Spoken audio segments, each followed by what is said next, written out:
few months ago, I started a forever world in The Sims 4. This is my only active save file, and unless anything terrible happens, it will be the only save file I have for as long as I play the game. The forever world playstyle encourages you to commit to one save file where you play with multiple different households and gradually build your own lore and custom world as you play over time. As I've been showing off here on my channel for quite a while now, this slower and much more intentional way of playing The Sims 4 really has reignited my love for the game after not really playing it for a good handful of years. With just how many worlds there are for The Sims 4 now, there is the potential to fill your forever world or your general save files with so many households and Sims, each with their own stories, lore, goals, and relationships, and this is a lot of data to keep track of over time. So today I want to give you a full walkthrough of exactly how I keep track of my forever world save file in The Sims 4. And even if you aren't playing with your own forever world, I do think that this method is still going to be really helpful, even if you're just playing with a general save file. But before we dive in, my name is Yasmin, and my mission here on the channel is to help serious simmers like you to find intentional and really meaningful gameplay in your favorite life sim games. My question of the day is there anything that you're struggling with if you're playing with a forever world in The Sims 4 right now? Let us know in the comments down below. This could be related to today's video topic, which is tracking your save file, or it could be to do with anything else that you might be struggling with. Your responses might pop up in a video that I'm going to be making soon, so again, drop them in the comments down below. If this is your first time coming across my channel, first of all, hi, welcome. But secondly, I do have a full, really detailed video guide on how to set up your own Sims 4 forever world if this is something that you're interested in doing. It's going to be linked in the cards and of course in the description below too. You might find it helpful to watch that one first, but anyway, without further ado, let's get into it. So I would literally not be able to function in my day-to-day life or in The Sims 4 in my forever world without Notion. If you're unfamiliar with Notion, it's most commonly kind of known as a productivity app that lets you organize almost anything that you can think of. It can be used quite simply, but there's also a lot of really in-depth kind of database stuff that you can do as well. I still have so much to learn with it, but I've been using it in a number of ways throughout the last few years, both again in my real life and in The Sims. So, you know, I use it to track my meals week to week, what I want to cook, what shopping I need to pick up. During my studies in university, I used it to organize all of my lecture notes and, you know, my bigger projects like my dissertations and all of that good stuff. But today I want to focus on how I use Notion to track my Sims 4 forever world. The process of getting started with Notion is super simple and quick, and also if you're just using it for personal reasons, it is totally free to use as well. I think that the quickest way to really get started with using Notion is to literally just link up one of your Google accounts to it. But anyway, let's get back to The Sims. For the longest time, I had so many random pages sprinkled between Notion, but also other random notes apps on my phone, and also even physical pages written down in my journals where I was trying to track things like my Sims backstories, ideas for Sims that I wanted to create in the future, goals and kind of general aspects of gameplay that I wanted to explore at some point.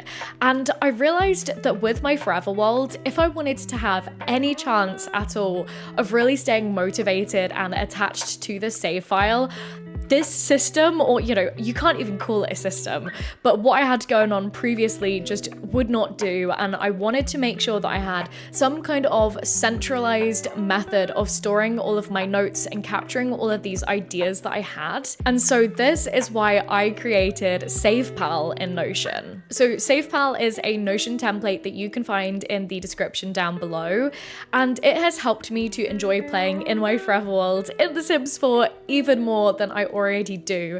It is literally my little virtual companion that I have out next to me almost every time that I play. And so on the screen here, you can see what my SavePal dashboard looks like after just a few months of using it. Again, I started my forever world back in about April, I think. And as you can see, I don't have that many households on the go, but please do bear in mind that I'm a very slow player when it comes to The Sims 4. And while there are definitely lots of extra kind of little trimmings floating around in SavePal that we'll talk about later, the main body of this template is the save tracker page. You can see a view of this on the main dashboard, but there is also a separate page for it. And this is going to be where you will fill in all of your sims and households that you have in your forever world. And I guess I really should have said earlier in the video that this is what I mean by tracking my forever world.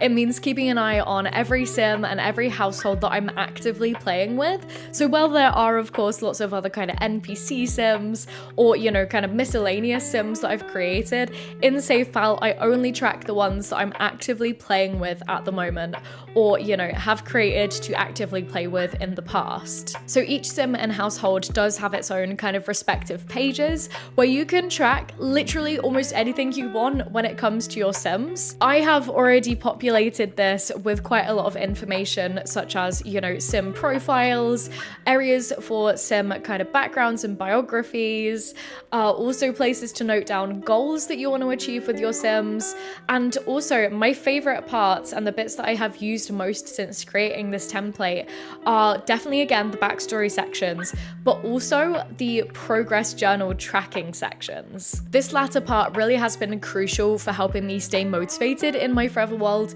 especially because I am bouncing between a handful of households at any one time. And basically the purpose of this is to be able to kind of write a little mini diary entry after every single play session. You can write the date that you're playing with the household or the individual sims if that's how you prefer to track it. I prefer to mainly focus on households, but we'll maybe talk more about that later. But so you write down the date that you're playing, and then you have a space to note down roughly what you did. You know, it can be as detailed or loosely recorded as you like. And then also the goals that you want to achieve in your next play session. And again, if this means that I go and I play with another household for even say a month in real time, it means that when I then come back to this household, I actually have, you know, a full record of what I was doing and what I wanted to do next, so that it's much easier to kind of jump straight back in. And again, this really has helped to really deepen and I guess enrich my experience when playing with The Sims 4. Before I started my forever world, I was such a habitual player where I would just create a new save file. You know, I'd have one kind of not very well thought out idea for a sim, I'd play for a couple of hours, I'd get bored, and then I'd completely abandon the save. You know, even if I did come back to the game and maybe want to jump back into playing months later, I'd have no idea what I was doing, and I'd realize that I didn't really care about the sim, and so I would just start a new save file and the cycle would literally continue.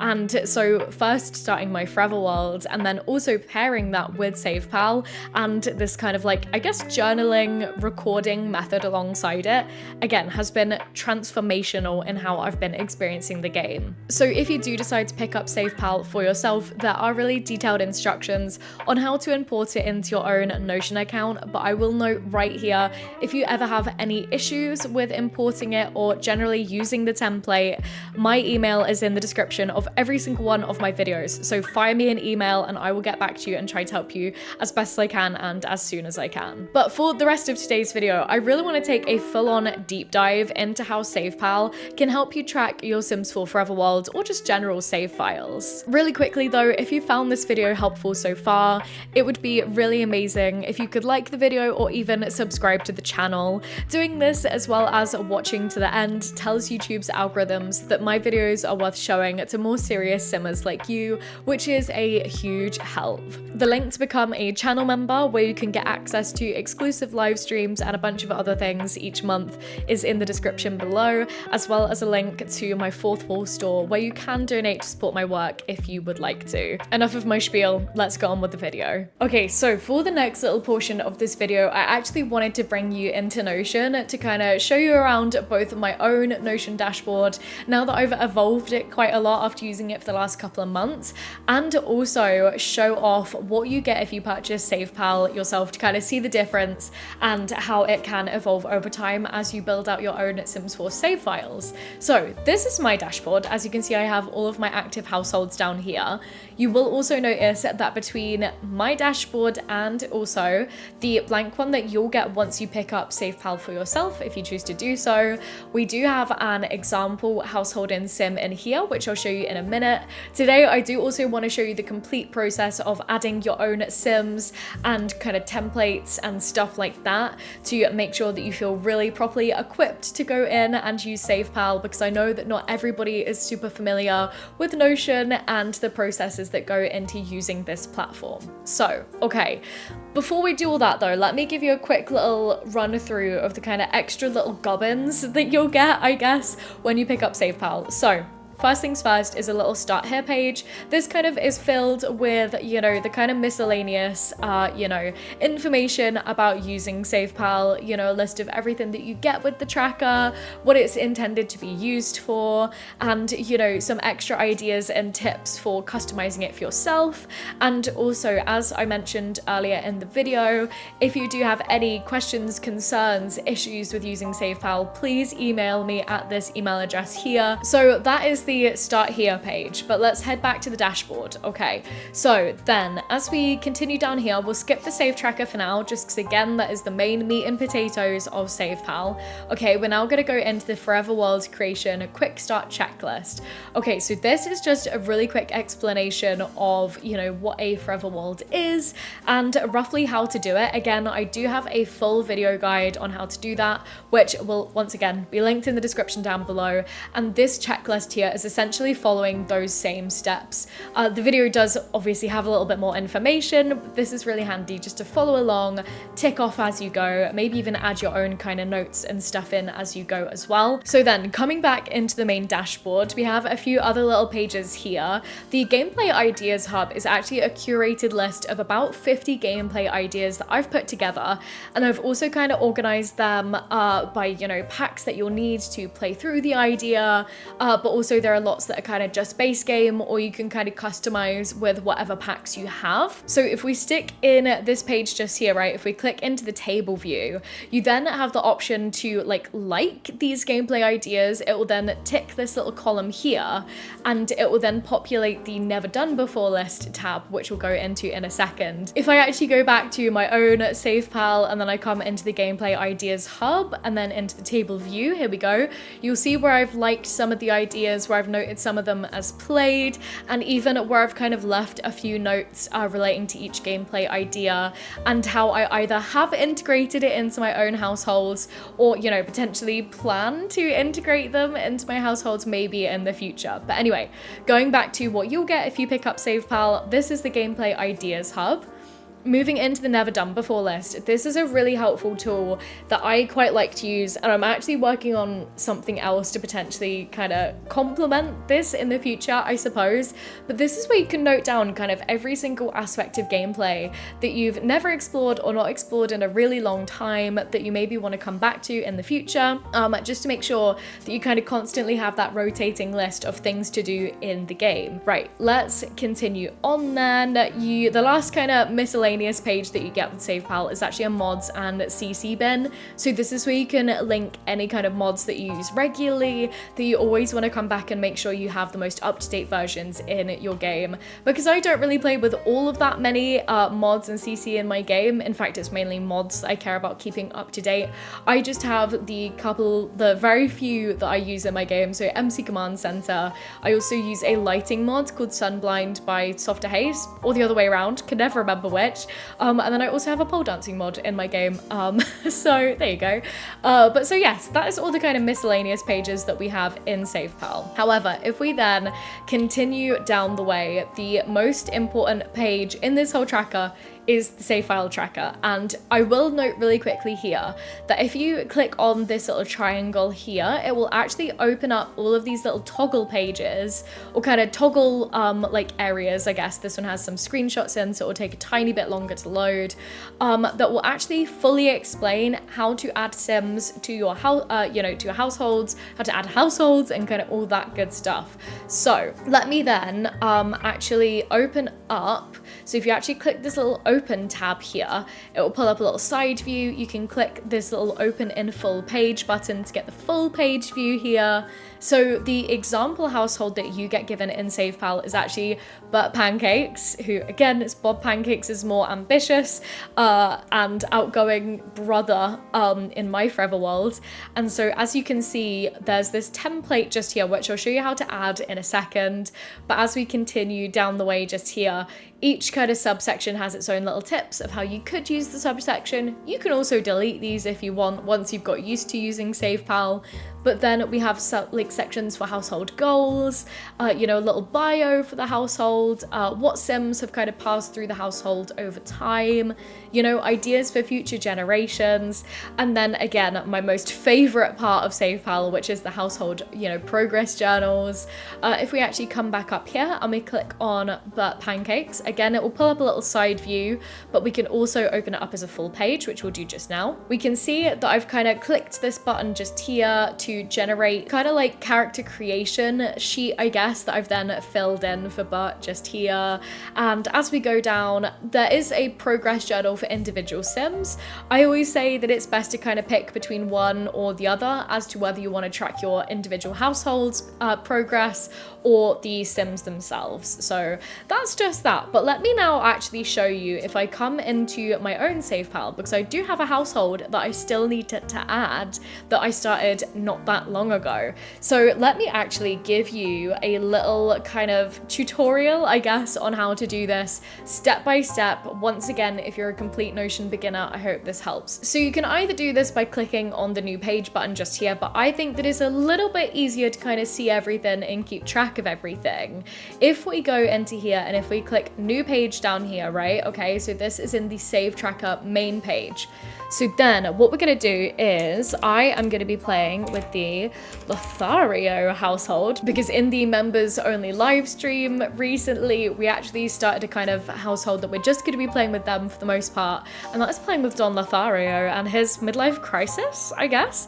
But anyway, so this right here, if we click this little toggle, so basically the main kind of aspect here, this is the household. So you can see all of my household names down here. But if we click this little triangle and let's say open up the Sycamore household, you can see that we actually have a couple of Sims just here, which are the Sims inside the household. So you can then collapse the toggle just there. So then we've started the Lothario household. Let's then add in Don Lothario. There we go.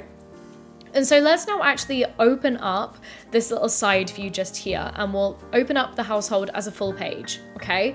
We are then going to go down to here and click on household dashboard. And this is going to kind of populate a lot of the, you know, template and the aspects that we saw when exploring. Hold on, if we go back to here, when exploring the Pancakes household just here, but obviously without all of the notes and stuff. Okay, so this is all of the information that then you will want with the Lothario household. However, you might notice in, you know, if we come back over here to Burt and the Pancakes household, how do you get these nice pretty little pictures up here, I hear you ask.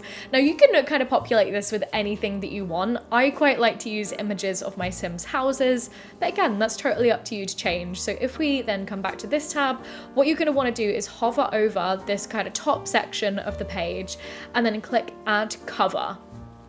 So then it will kind of spawn a cover. It will be something that Notion's kind of just randomly popped in there. But if you come up here, there's the change cover button. So let me add in a picture of Don's house just now really quick. So here I've now added in a picture of Don's house. You can't unfortunately see the whole image. However, you can easily kind of reposition it and make sure that you kind of get the part of the picture that you want to see. So I quite like this bit here. You know, we can see Don's hot tub. We'll then hit save position. And if we then actually come all the way out to the SavePal dashboard again, there we go, the image has now fully populated into here. However, we've not completely finished setting up the household, so let's pop back into here. You can fill in the, you know, current generation that the household is on. So for Don, it's obviously number 1. Leave this empty just here, but then if we come down, we can click what pack we want to focus on. So with Don, I'm focusing on Jungle Adventures. And also potentially, do you know what? No, I'm just going to leave it as Jungle Adventures for now. I'm basically having Don like essentially just be like the terrible explorer that goes in and, you know, like just steals relics from everywhere to come back and sell in his own hometown. So that's what we're doing, because Don Lothario is obviously terrible. So now that we've kind of got the bones of Don's household set up just here, let's now focus on populating Don's page. Okay, so like how we did with the, you know, adding a household template page, we also have sim templates. So this will populate kind of similar information, but not quite the same. Again, hit this button here and it will generate this character creation sheet template that you can fill out and work your way through. There's also sim profiles and, you know, individual goals and all this good stuff. As a quick note as well, something that you can actually do, if you click the little 3 dots here at the side of any kind of block of information, go to turn into and then toggle header 2, as you can see, all of the information has now been squidged into this little like kind of sidebar that you can drop down and pop out. So if you don't want to be confronted with all of this information at the same time, you can kind of collapse the parts of SavePal that you're not focusing on too much at the moment. And of course, add in the bits that you do want to focus on. So now we do of course need to add in a cover for Don. So I like to make mine in Canva. I just take screenshots of, you know, my sim and create a sim and remove the background, add a nice flat color to them in Canva. And then I download those, and same again, I upload them in here. Okay, so here we go. I've added my cover for Don. However, I do not want to be looking at his gross hairy chest. So we'll just slide that up so that then we can see his face just there. And that is just about everything when it comes to adding new houses. But like for everybody that might have already picked up SavePal, I do want to show off a couple of extra things and kind of show you, I guess, how I've kind of progressed it and evolved it to my own needs as I've been playing. You guys know me, I'm very goal orientated, and so, you know, while I do enjoy story and I'm trying to find more ways to work it into my gameplay, I'm a goal setting girly, you know? So if we come into my Sycamore page just here, this is for my Very Veggie Challenge household. So I've added in the Very Veggie Challenge rules so that I can easily access them. I've actually broken down the, you know, household goals per each generation. So now that baby Ametista, the soon-to-be fashionista, is a child, soon to be a teen actually, I have added in the goals that I want to achieve with her just here, but I also have in the goals that I still need to achieve with my founder Jade just here. Some of these are the actual challenge ones, others are the ones like that I've kind of come up with that I want to achieve in my own gameplay. And then this is my progress journal section. Like, this isn't admittedly for every single you know, kind of play session that I've had in this household, but it's for a good handful of them. Like in the most recent one, Summer literally died. Now if I actually pull up Ametista's page, as you can see, I've got her cheesing away up here. I've not filled in her page all too much yet because she is still a child, but in the sim notes, she developed a difficult relationship with Summer hours before she burned to death in a grilling accident. Coincidence? Potentially. But also, maybe she had something to do with it. We don't know. She is an evil sim. We literally don't know. Maybe it was a prank that just went too far. And I have actually had a few people ask, what do you do when sims die in your forever world? And funnily enough, I had not necessarily needed to confront that until literally this week when Summer died, okay? So now I've decided to actually convert this page here into a graveyard. Welcome to Purgatory, yay! And so currently we do have Summer in this page because she is now dead.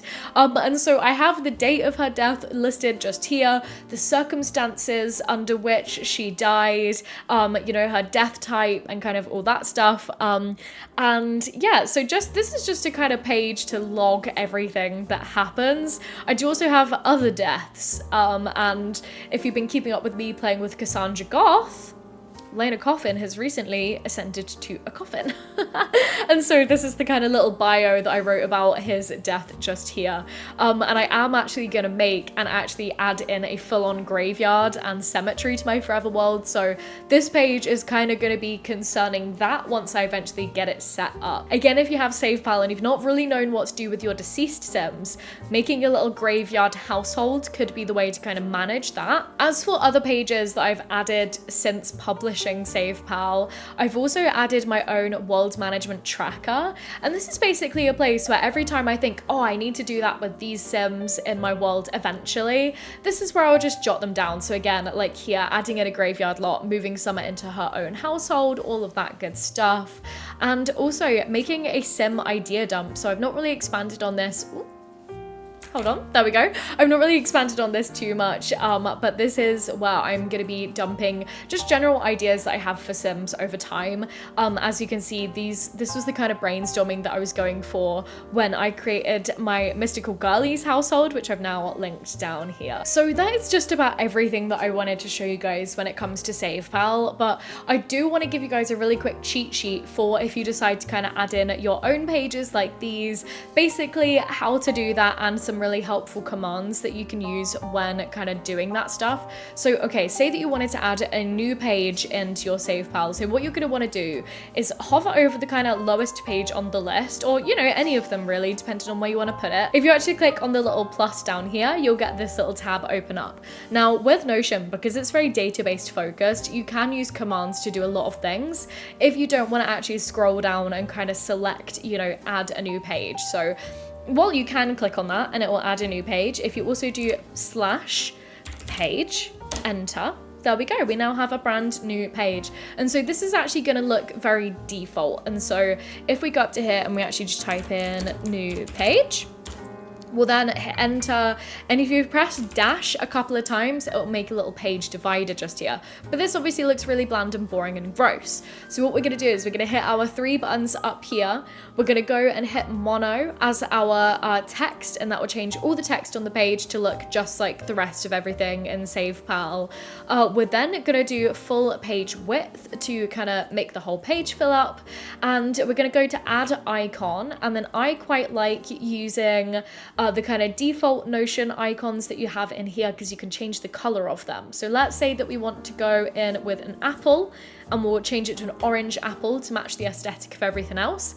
Again, you can then go in and add a cover, all of that good stuff. So let's say that you wanted to add a header into Notion. So you can go into, if you just start writing header, use one of the down arrows, and then here you go, you've got that. If you then do /emoji, you can then add your own emoji in. So let's add in a little sparkle, and how I've kind of formatted everything else in Notion is I've done like emoji, space, control B and U for underline and embolden. And then we can go new paragraph, just that. Okay, and then you can kind of do a dash to add bullet points. And if you do, you know, slash, I like to do /check for to-do list. You can then bring up that kind of stuff. There is so much to do. This video isn't meant to serve as a full-on Notion tutorial, but I guess just a bit of a guide to make everything else that you add into Notion be kind of visually and aesthetically in line with what I've already made just here. So that's kind of how to add in a new page and everything. Back to the dashboard though, I will say that I think that that is just about everything that I wanted to kind of show off with you guys just here today. And I will say, oh, actually, let's go into here just quickly, because there is actually, if we click on this little new button here, you can see the 2 templates that we actually already implemented when playing around with Don. You can edit these yourself if you go in here and you hit edit. So then this will change the template each time that you then spawn it again in a new page. I will say potentially duplicate it first, just so that then you always have the default one. However, if you do completely mess up your SavePal, you can easily just download it again and get the completely blank template, you know, again before you kind of changed anything. But that is also something that you can do. You can make your own new templates as well. You don't have to use the ones that I've made. But yes, I hope that this has been helpful to kind of show you guys how I track my Sims 4 Forever world. Let's get back to regular talking me that's not in Notion. Right, so I hope that that little tour just there helped you to get a way better understanding of how I use my Notion template to help me track my Sims 4 Forever world. If you want to pick up SavePal for yourself, I'm actually going to be running a little bit of a summer sale at the moment. So this might be a tiny bit ambitious of me, but the first 150 people to use the code SUMMER when purchasing SavePal will get about 15% off your purchase, and that should, I believe, bring the cost down to about $7. $10 or your regional equivalent before taxes. So I don't run these sales all that often, so again, it's, you know, a great time to pick it up if you have been thinking about it. I put so many hours of work into creating this template, and I've spent many more using it myself now alongside my gameplay. But that's about everything that I have for you guys today. Thank you all so much for watching, and before we go, I do have to give an absolutely huge thank you to my channel members. As a little extra incentive to potentially want to become a channel member, right now until the end of this week when this video is being posted, channel members are actually getting early access to come and test out the new Yasmin's Corner community channel Discord, which is really exciting. But anyway, so let me start with our extra super duper amazing Tiberium level members. We have Amy M, Roberta, and Bloodied Porcelain. And for our amazing Soul Piece members, we have Simply Stephanie, Catherine, Adriana J, Tom Luke, Pandora, Eva L, Charlie, Rachel D, Vanagander, Lisa S, and Leone. So thank you all guys so much for supporting the channel as always. Once again, my question of the day has been, what aspects have you maybe been struggling with if you've been playing with your own Forever World? Remember that your answer could come up in a video soon, so drop your responses down below. If you want to hear me blather on some more, click on the video on the screen now, as YouTube has picked it out just for you. But other than that, thanks so much for watching, and I'll see you again soon.